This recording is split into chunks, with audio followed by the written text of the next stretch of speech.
ও, কাছে আসো, বসো পবিত্র।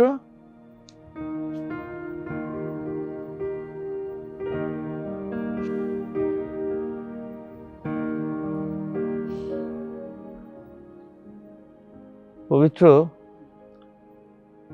আজ আমার মনটা বড় ভারাক্রান্ত। আমি জেনেছি তুমি নিয়মিত নজরুলের সঙ্গে দেখা করতে যাও। ও কেমন আছে? ওর শরীর স্বাস্থ্য সব ঠিক আছে তো? নুরু ভালো আছে গুরুদেব।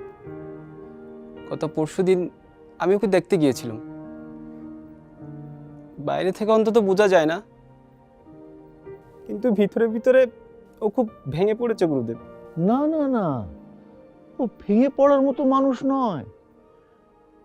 জাতির জীবনে বসন্ত এনেছে নজরুল। তাই তো আমি আমার সদ্য প্রকাশিত গীতনাট্যখানি ওকে উৎসর্গ করেছি। আমি নিজে গিয়ে ওকে দিতে পারলে খুশি হতাম, কিন্তু যেহেতু আমি নিজে গিয়ে ওকে দিতে পারছি না, আমার হয়ে ওকেই বইখানা তুমি দিও পবিত্র। আগে গুরুদেব।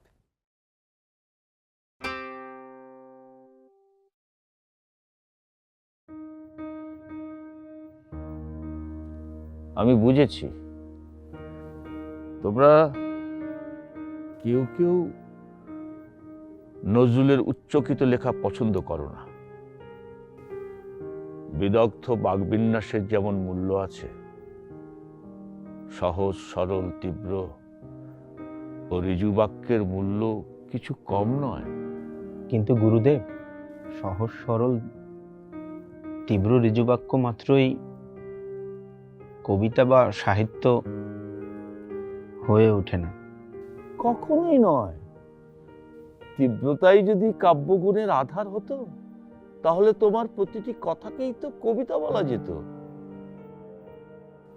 তীব্রতা রসাত্মক হলেই তো কাব্য হয়ে ওঠে, যেমন উঠেছে নজরুলের বেলায়। নজরুলকে আমি আমার বসন্ত গীতিনাট্য উৎসর্গ করেছি এবং উৎসর্গপত্রে তাকে কবি হিসেবে অভিহিত করেছি। গুরুদেব, আমি জানি অমল, তোমাদের মধ্যে কেউ কেউ এটাকে অনুমোদন করতে পারোনি। আমার বিশ্বাস নজরুলের কবিতা তোমরা না পড়েই এই মনোভাব পোষণ করেছ, আর পড়ে থাকলেও তার ভেতরের রূপ ও রস সন্ধান করনি, অবজ্ঞা ভরে চোখ বুলিয়েছ মাত্র। গুরুদেব, মারমার কাটকাট অসির ঝনঝনানির মধ্যে রূপ এবং রসের প্রক্ষেপটুকু হারিয়ে গেছে। কাব্যে অসির ঝঞ্ঝনা থাকতে পারে না, এও তোমাদের আবদার বটে। সমগ্র জাতির অন্তর যখন একই সুরে বাঁধা, অসির ঝঞ্ঝনায় যখন সেখানে ঝংকার তোলে, ঐকতান সৃষ্টি হয়, তখন তা কাব্যে প্রকাশ করবে বই কি।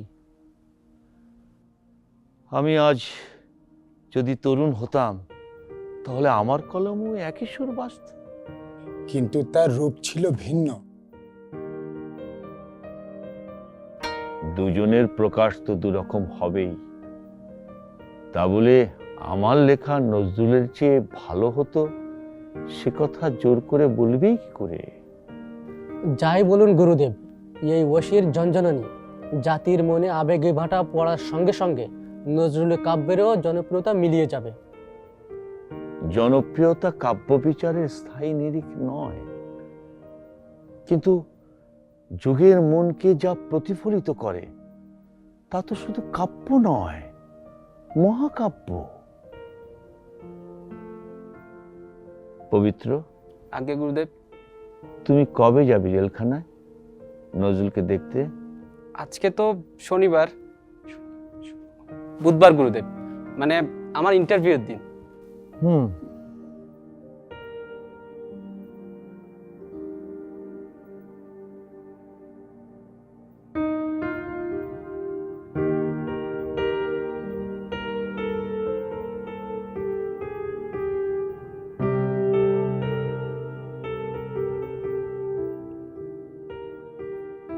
এটি দিয়ে তাকে বলো, আমি নিজের হাতে দিতে পারলাম না বলে ও যেন দুঃখ না করে। আমি তাকে আমার সমগ্র অন্তর দিয়ে অকুণ্ঠ আশীর্বাদ জানাচ্ছি। আর বলো, কোনো কারণেই ও যেন কবিতা লেখা বন্ধ না করে। গুরুদেব, আজকে তাহলে আমি আসি। এসো।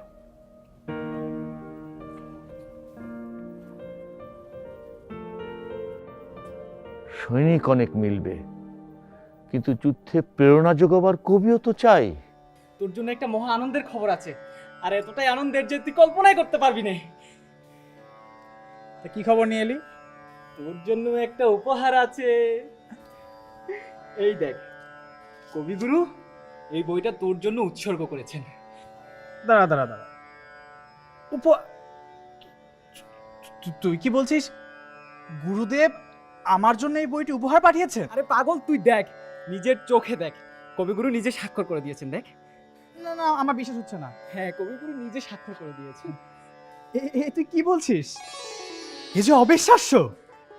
গুরুদেব নিজ হাতে আমার নাম লিখে আমাকে এই বই উৎসর্গ করেছেন। তুই দেখ, নিজের হাতে স্বাক্ষর করে দিয়েছেন গুরুদেব।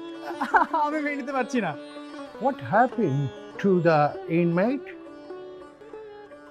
Why he is so much excited? Poet Tagore has dedicated a book to him. You mean Tagore presented a book to him? No, no, mister. Tagore had dedicated a new book to Nuru. Really? It's true? Yes. Is it true? Please see in your own eyes. Yeah. You mean the convict is such a important person? Yes, he is our greatest poet, next to Tagore. Oh, I see. He is a important person. Okay.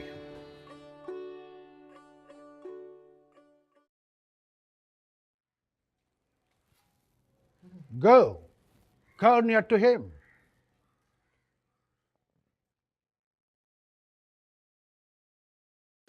Nuru, আর কি বলেছেন গুরুদেব? গুরুদেব বলেছেন তুই যাতে কবিতা লেখা বন্ধ না করিস। বলছিস কি? হ্যাঁ। এ তো বিশ্বাসই হচ্ছে না। গুরুর আদেশ শিরোধার্য। আমি গুরুদেবের আশীর্বাদ পেয়েছি। দেখিস পবিত্র, এবার আমার কলমে ফুলগুধারা বইবে।